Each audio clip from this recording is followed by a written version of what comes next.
આપ જોઈ રહ્યા છો S1 લાઈવ ન્યૂઝ ચેનલ। હવે જોઈએ આજના મુખ્ય સમાચાર। શ્રી સ્વામિનારાયણ સંપ્રદાયના સર્વોચ્ચ તીર્થધામ વડતાલ ખાતે દ્વિશતાબ્દી મહોત્સવમાં યજમાન બનવાનું સૌભાગ્ય પ્રાપ્ત થયું। સંપ્રદાયના પ્રાતસ્મરણીય પૂજ્ય સંતોના ભાવ પૂજનનો અલૌકિક લાભ મળ્યો। વડતાલ ગાદીના પરમ પૂજ્ય ધ્રુવ આચાર્ય શ્રી રાકેશ પ્રસાદજી મહારાજના રાજીપા સાથે આશીર્વાદ પ્રાપ્ત થયા।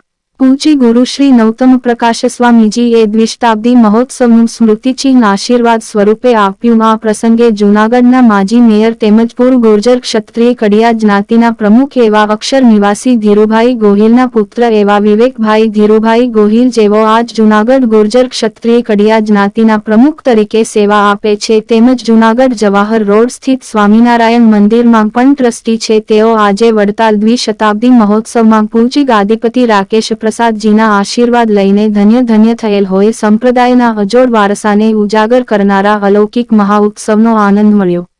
અહેવાલ હિતેશ કુમાર। મિત્રો, આવતીકાલે ફરી મળીશું। નમસ્કાર। S1 લાઈવ ન્યૂઝ ચેનલમાં હું દિવ્યાંજલિ ચિત્રોડા ફરી મળીશું। બધાને મારા નમસ્કાર।